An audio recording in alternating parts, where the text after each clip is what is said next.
C'est une ville qui relie directement la culture la plus ancienne du Japon à l'ancienne culture sexuelle, qui passe directement à la culture sexuelle actuelle, qui s'étend jusqu'à la ville moderne et au quartier marginalisé des ouvriers immigrés. Je suis Naka, voici Japatonic, restez avec nous pour une vidéo passionnante sur les contrastes de Kawasaki.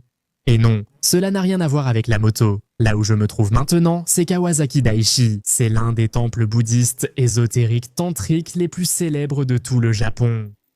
D'ailleurs, il y a quelque chose que l'on voit toujours dans les temples bouddhistes. Ce sont les Nyo, des êtres imposants, protecteurs des lieux sacrés contre les esprits maléfiques. C'est pourquoi ils ont une apparence qui semble maléfique, mais ils ne le sont pas.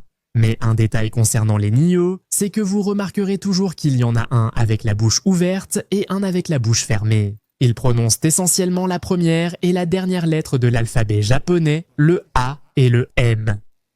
La bouche ouverte symbolise la vie, la bouche fermée la mort, représentant ainsi début et fin.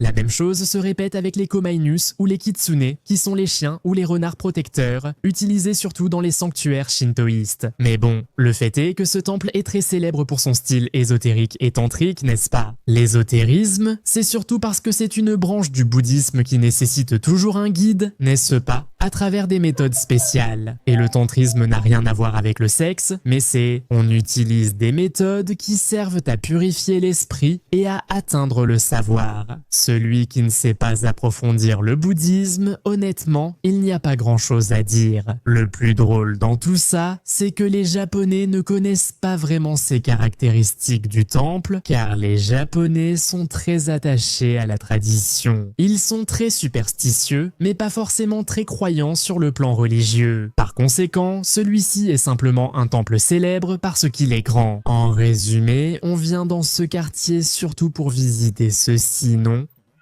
Oui, c'est exactement ce à quoi ça ressemble, voyons. Au début de l'année, j'ai fait... Non, il y a un an, j'ai fait une vidéo sur le festival du pénis, justement celui qui est organisé ici. C'est fou parce que tu viens ici un jour de semaine, un jour normal...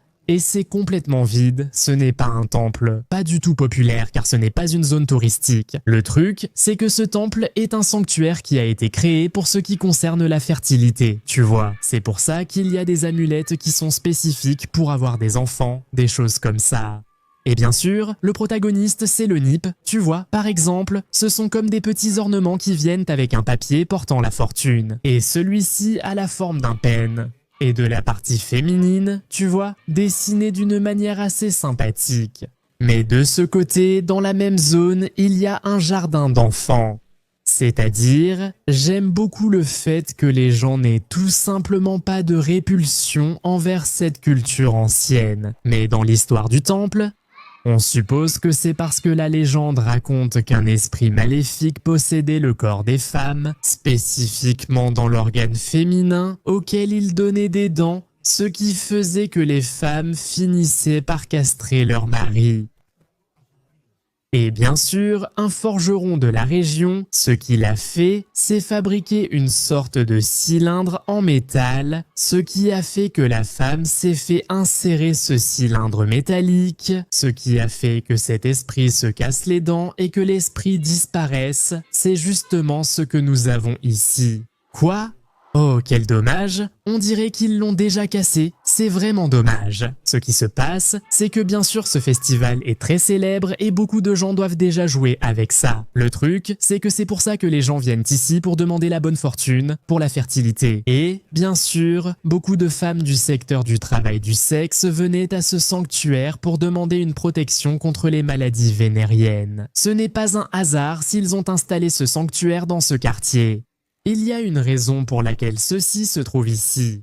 Orinushi, le plus grand quartier sexuel de la région du Kanto, autour de Tokyo, vient juste après le quartier de Yoshiwara. Orinushi et Minamimachi, qui est un autre petit quartier, ici, à quelques pâtés de maison, ensemble forment environ une centaine de soaplands, c'est-à-dire ces établissements sexuels faits pour aller droit au but. À ce stade, tout le monde le sait déjà. Mais ce sont celles qui profitent de la faille légale pour se baigner avec une fille et avoir des relations, c'est le plus courant. Et le fait est que bien sûr cette zone est Après, on va voir la zone un peu plus centrale, bien connectée, où il y avait une zone ouvrière et c'était aussi une zone de repos pour les passagers, les gens de passage, des voyageurs qui s'arrêtaient ici pour se loger, chercher un endroit pour se reposer et bien aussi pour s'amuser, n'est-ce pas?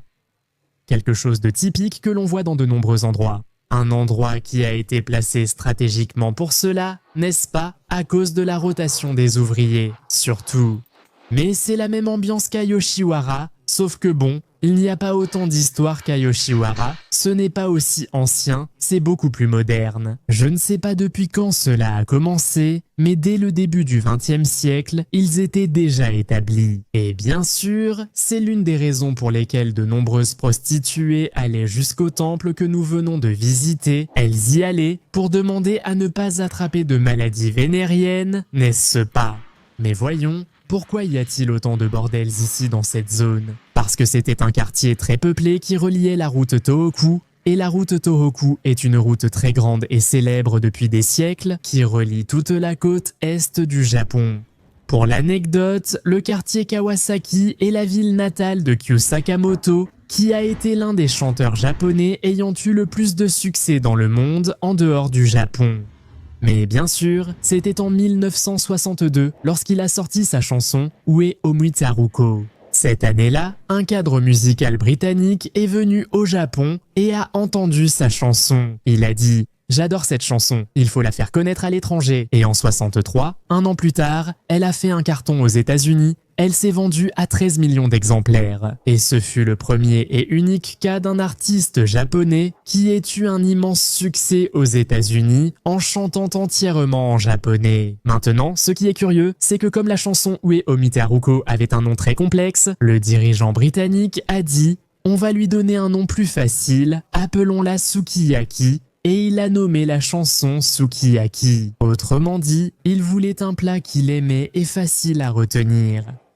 Le fait est que le pauvre Kyu Sakamoto est mort en 1985 dans un accident d'avion commercial. En effet, il se rendait à Osaka pour chanter lors d'un événement et l'avion s'est écrasé. Et c'était, je crois, la deuxième plus grande tragédie d'avions commerciaux de l'histoire. D'ailleurs, en hommage à la gare de Kawasaki, on entend la mélodie de sa propre chanson.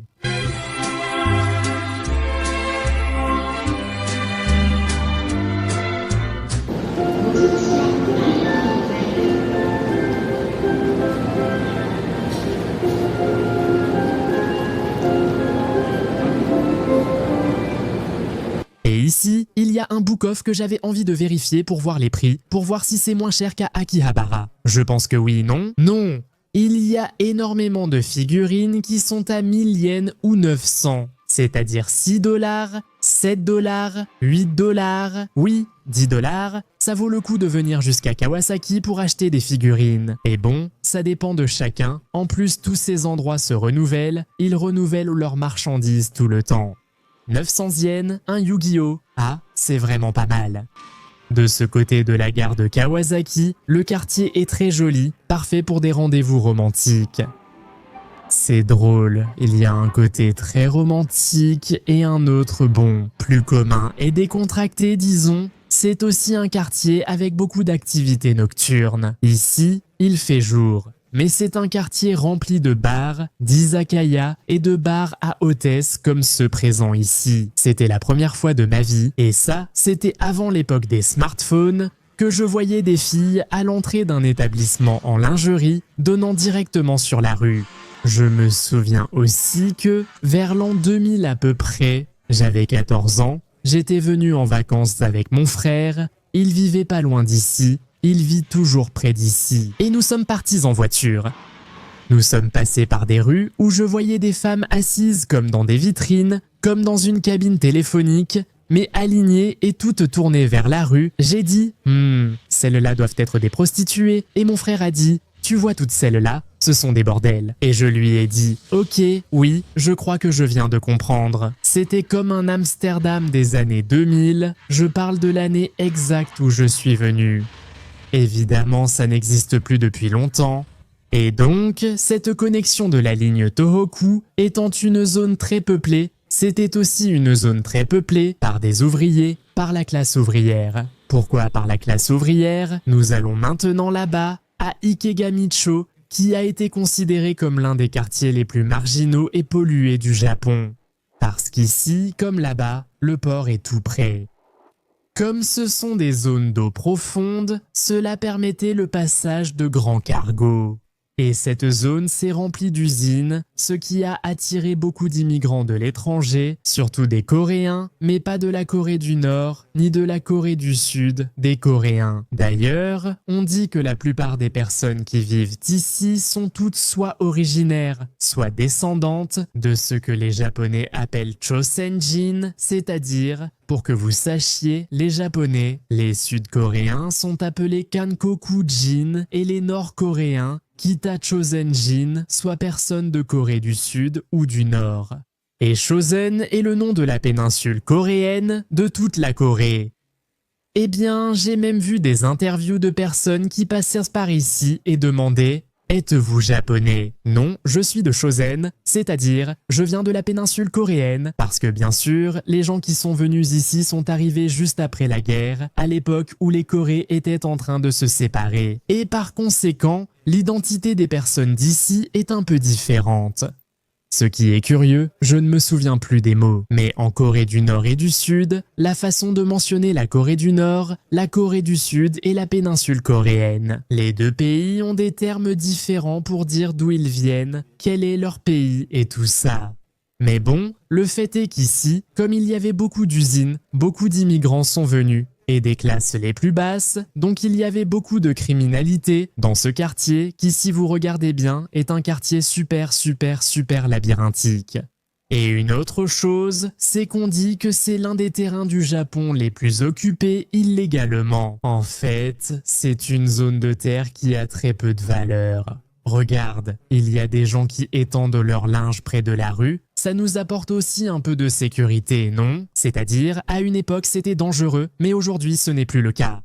Mais tu vois, les espaces qui ont pu être libérés, comme celui-ci par exemple, peut-être qu'une personne qui vivait dans une maison est décédée, c'est déjà la propriété de JFE, qui est une très grande entreprise de construction, dont la plupart des usines situées du côté de la côte ici appartiennent à JFE. Mais bien sûr, le problème, c'est qu'il y a tellement de maisons occupées de ce côté qu'ils ne pouvaient tout simplement pas expulser tout le monde comme ça. Et puis, il y avait aussi cet équilibre où une grande partie de la côte de Kawasaki a été gagnée sur la mer, en étendant le terrain et en créant de nouvelles terres. Donc il n'y a pas eu tant de problèmes dans cette zone non plus, non. Mais c'est vraiment un quartier où il est très facile de se perdre. On ne sait pas vraiment où on marche, mais tu entres dans un couloir et là, à l'entrée d'une maison et d'une autre maison. Regarde, ça a l'air vraiment abandonné et très ancien, mais il y a aussi des maisons qui n'ont pas l'air si mal. Évidemment, il y a des gens qui possèdent des biens de façon totalement légale. Ce qui est drôle, c'est que j'ai vérifié sur l'application des agences immobilières. Et dans toute cette zone, il n'y a aucune propriété à vendre, aucune propriété à louer, c'est-à-dire que c'est une zone où il n'y a actuellement aucun mouvement immobilier. Autrement dit, cela éveille quelques soupçons. Sur le mur, il est écrit en espagnol « Merde, c'est que… » Bon, il y a aussi une raison pour laquelle il peut y avoir quelque chose d'écrit. Un gros mot en espagnol ici que nous allons dire plus tard, mais en réalité, c'est presque comme marcher dans un quartier défavorisé. Est-ce qu'il y a une sortie? Non, aucune. Si, par ici. Est ici, il y a une sortie? Non, il n'y a pas de sortie. Il n'y a pas de sortie. Regarde. Donc non, il n'y a pas de sortie ni ici ni là. Donc, c'est logique, la mère qui était avec les enfants vient de rester là à regarder avec une tête de « Mais qu'est-ce qui se passe? Qui est en train de passer ?» Écoute, je n'aime pas trop déranger les familles et tout ça, alors partons vite. C'est nous qui interrompons leur quotidien, ceux qui envahissent leur territoire, et je ne trouve pas ça correct. C'est pour ça que j'aime quitter rapidement ces endroits, pour que ces gens ne se sentent pas menacés par un inconnu. On est au Japon, rien n'arrive jamais ici. Mais justement, une personne qui parle une langue étrangère, 2 personnes qui parlent une langue étrangère dans ce quartier. Ça ne dit pas vraiment ce qui se passe ici parce que ce n'est pas une zone touristique, mais en vérité c'est un vrai labyrinthe. Tu ignores où sont l'entrée et la sortie? Allons, passons ici. Non, sûrement pas, ça ne mène à rien, ça ne mène nulle part. Oh oui, ici on voit bien que ça communique pas mal. Voyez cette carte. La zone est complètement désordonnée, il y a des petits carrés partout. On est dans une rue qui n'est même pas indiquée, donc c'est vraiment chaotique. Regardez le nombre de logements entassés dans cette zone, tout est concentré dans cette région. Et voici le terrain qui a pu être récupéré de ce qui a peut-être appartenu autrefois à l'entreprise JFE. Tu n'as pas peur des gens? Si, un peu. Ah, regardez, c'est mon mollo. Oh, la sortie. On sort enfin dans la rue. Un train de marchandises. Vous savez depuis combien de temps je n'en ai pas vu? Comme toute cette zone est industrielle, des trains de marchandises passent toujours, mais ici il n'y a aucun train commercial, ce sont tous des trains de marchandises, ici. La gare de Kawasaki est à environ 3 km d'ici. Un point qui a retenu mon attention, c'est ça. Les endroits pour jeter les ordures. Parce que, bien sûr, les camions poubelles ne peuvent pas entrer dans ces rues pour ramasser les ordures, tout le monde doit apporter ses ordures jusqu'ici. Ce qui, bon, ça peut paraître bête, non, mais normalement, dans n'importe quel quartier du Japon, tu n'as pas à marcher plus de 2 ou 3 mètres depuis l'entrée de ta maison pour jeter les ordures. Au maximum, tu dois marcher, je ne sais pas, 6 mètres. Bon, ça, ils l'ont sûrement laissé ici parce qu'il a dû y avoir un incident, peut-être un accident de la route. Et c'est très courant que, à l'endroit où quelqu'un est mort, on laisse des fleurs, parfois des boissons. Oh, traversons l'avenue parce que ces feux sont longs, hein? Et maintenant, en traversant justement cette avenue, de ce côté, on a déjà un quartier normal. Bien sûr, oui, sur cette avenue, il peut y avoir par exemple quelques petites usines, des choses de ce genre. Mais regardez maintenant, tu vois déjà des maisons qui sont toutes neuves, c'est-à-dire ce genre de maisons comme celle que tu vois ici, ce sont des modèles de maisons neuves, actuelles, elles ne peuvent pas avoir plus de 20 ans, 30 au maximum, mais ce genre de design de maison date de, je dirais, 10 ans, 20 ans. Un grand immeuble d'appartements aussi. En face, il y a le quartier coréen et commerçant. C'est-à-dire, c'est le quartier coréen commerçant le plus triste que vous puissiez voir dans votre vie. Ici, il y a 2 restaurants de barbecue coréen, c'est tout ce qu'il y a. Et cette illustration de dessins de coréens habillés de façon traditionnelle, mais ceci était censé être un quartier commerçant coréen pour la communauté coréenne qui vivait en face, non? Parce que, bien sûr, en traversant la route, l'avenue, les propriétés sont déjà plus chères et par conséquent, cela favorisait davantage le commerce, n'est-ce pas? Regardez, par exemple, ici c'est la même route, la Sangyodoro, et ici, vous voyez ces trous qui sont là. Ici se trouvait l'arche de bienvenue du Koreatown, déjà retirée car elle n'avait plus de raison d'exister. Mais ici, tout ce qu'on voit ce sont des habitations qui doivent être assez récentes, mais il n'y a absolument rien d'autre. D'ailleurs, par précaution, avant de venir ici, j'ai vérifié sur Google Maps parce que je devais me rappeler où se trouvait l'endroit et il y avait 2 avis qui étaient très mauvais. Ils disaient « Je pensais, j'y allais avec l'idée de consommer des produits coréens et je me suis retrouvé dans un quartier abandonné. » C'est ça, exactement. Sur Google Maps, ça apparaît toujours comme Hama, Koreatown, complètement vide, il n'y a rien. Et ici, on est déjà dans une zone résidentielle, normale, tout à fait ordinaire. Et ici, c'est là où j'ai vécu pendant environ 16 ans, dans le quartier de Tsurumi. Petit immeuble avec 3 appartements par étage. Là-bas vivait le propriétaire, ici je laissais toujours mon vélo. Et juste en face, il y a ce qu'on appelle l'Okinawa Busan, qui serait le centre de produits okinawayen. Le fait est que dans ce quartier, comme c'était un quartier ouvrier, ça l'a toujours été et ça l'est encore étant un quartier ouvrier. Au début, il y a eu beaucoup de migration de personnes d'Okinawa, la ville natale de mes parents.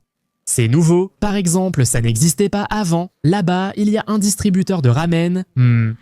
Instantané surgelé, oui, ici aussi. Avant, il y avait une sorte d'izakaya, un petit bar, je n'y suis jamais entré de ma vie.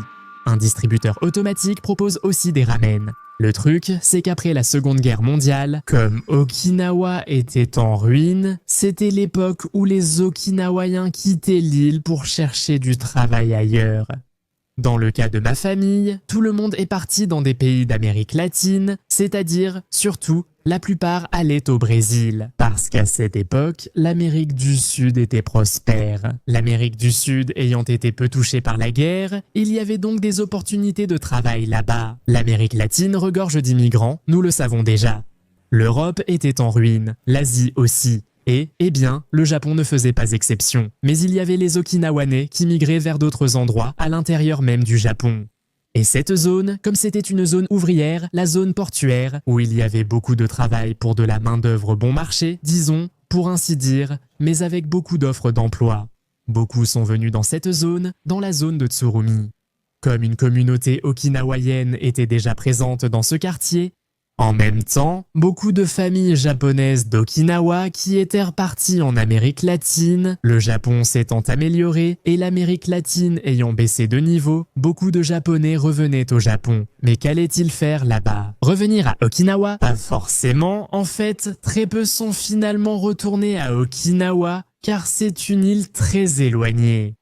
En revanche, beaucoup sont venus justement à Tsurumi pour travailler dans des usines où ce qu'il y a beaucoup aujourd'hui dans ce quartier, ce sont des électriciens, dans mon cas, d'anciens électriciens. Moi, ici, j'ai travaillé pendant 16 ans comme électricien. Il y a des entreprises d'électricité juste dans la rue d'à côté. Moi, par exemple, je me réunissais ici le matin avec d'autres ouvriers pour qu'on se retrouve, pour que tout le monde monte dans les camionnettes et qu'on aille travailler sur différents chantiers. Mais bon, le fait est que dans ce quartier, il y a une énorme communauté latino-américaine et ce qu'il y a le plus ici, ce sont des Brésiliens. Mais ils sont partout. Mais bon, ici, il y a des restaurants péruviens, boliviens et plusieurs Brésiliens. Aussi quelques restaurants okinawaïens, mais principalement des Brésiliens. Parce que, bien sûr, le Brésil est le pays avec le plus de Japonais en dehors du Japon, parce que la majorité de ceux qui ont émigré après la guerre sont allés au Brésil. Mais regarde, tu vois ici, par exemple, en face, il y a un Brazil Bar and Grill, ce n'est pas encore ouvert, et juste en face, il y a un supermarché brésilien. Regarde, ce restaurant est nouveau, il n'était pas là quand je suis venu. Quand je vivais ici, je veux dire, ici tout le monde parle portugais.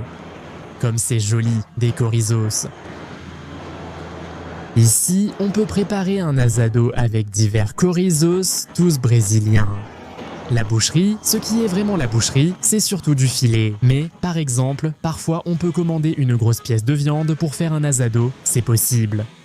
Pérou, pâte de piment jaune, cuisine péruvienne, haricots au bacon, bacon. Les produits surgelés sont bons, vrai goût, churros, pain sucré, panettone. Ah, regarde, il y en a, grosse pièce de viande. Car tu ne verras jamais ça par hasard dans un supermarché japonais.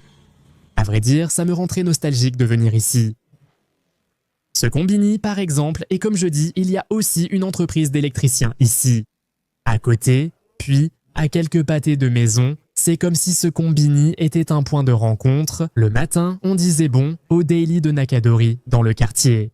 À 6h du matin, les gens de l'entreprise viendront te chercher, donc tu es là à 7h du matin, tous achètent leur petit déjeuner et montent en voiture. Salut, ça va? On part travailler. Mais ce qui est intéressant et très drôle dans ce combini, c'est qu'il y a des produits pour les ouvriers, c'est-à-dire des gants de travail. Les uwabaki, qui sont ces chaussures, quand un chantier est déjà plus ou moins terminé, pour ne pas marcher avec des chaussures sales, tu dois porter les uwabaki, qui sont les chaussures propres, pour te changer de chaussures. Toutes ces choses sont des affaires d'été, des pantalons pour la construction, qui dernièrement ont des designs de plus en plus cool, plus qu'avant. Ça ne fait pas tellement ouvrier, mais ça l'est toujours. Mais rien n'est intéressant pour moi. Parce que ce genre de produits, tu ne les trouves dans aucun combini. C'est vraiment ciblé pour les ouvriers étrangers qui travaillent dans le coin. C'est-à-dire, oui, ici la chaussure a le bout dur. C'est obligatoire sur les chantiers pour ne pas te blesser les pieds, pour éviter les accidents aux pieds. Un autre bar brésilien, Bombar, Bombar, Bombar. Mais c'est l'un des quartiers où je pense qu'il doit y avoir le plus de Japonais non nés au Japon. Ce bout de cheminée appartient à une usine de recyclage des déchets, en gros. Ça, je n'en ai aucune idée. Ça ressemble à une serre parce que je vois des arbres à l'intérieur, mais rien de plus. Et ici, on arrive sur la côte de ce qui serait la zone portuaire. Non, mais ça c'est la zone, appelons-la libre. Mais ici, les gens viennent pêcher, mais regardez, là-bas il y a une autre usine de recyclage des déchets. Mais regardez, toute cette zone est entourée d'usines, d'usines, d'usines, toute une zone industrielle. Pareil pour moi, par exemple, quand je vivais par ici, avec Kishan, avec ma femme, on a vécu un temps dans ce quartier. Avant d'acheter une maison, certains week-ends, on prenait le vélo et on venait jusqu'ici. On a acheté des équipements de pêche pas chers chez Daiso et trouvé un endroit vendant des vers de terre, alors on venait pêcher. On ne pêchait rien, même pas un rhume, on venait pêcher, mais c'était agréable, on s'asseyait simplement à attendre si quelque chose mordait et c'était très sympa. Les toilettes chimiques les plus propres que j'ai jamais vues.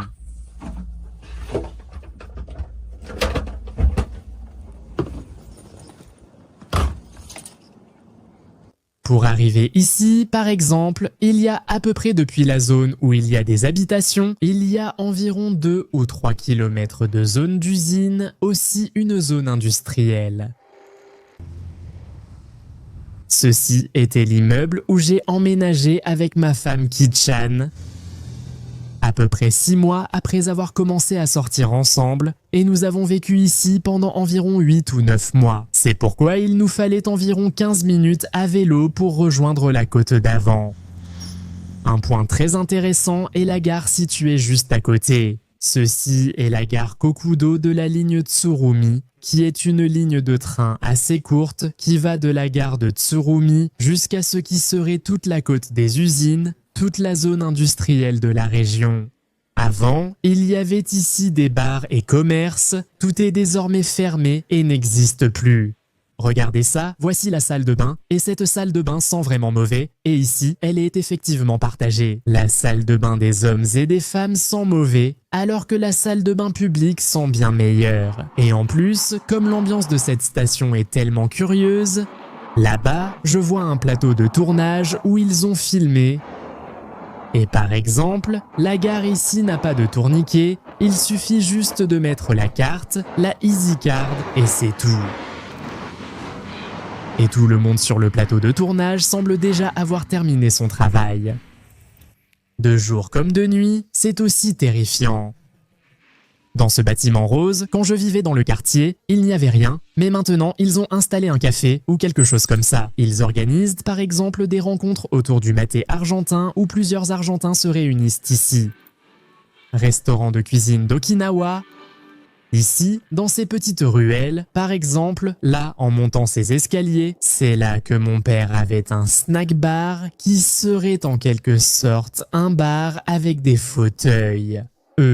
Il y a une machine de karaoké, les gens y vont, chantent, et il y avait toujours quelques accompagnatrices. Ce n'est pas comme un Kiabakura, c'est bien plus bas. En gros, il y a 2 ou 3 filles qui étaient généralement pour la plupart philippines ou parfois chinoises, et parfois même des dames de plus de 60 ans. En réalité, ces lieux étaient fréquentés par des personnes âgées. En fait, j'y allais pour prendre un verre. Après ça, l'endroit avait déménagé juste à côté. Ça devait être l'un de ces établissements d'ici, je ne me souviens plus, ça fait plus de 10 ans.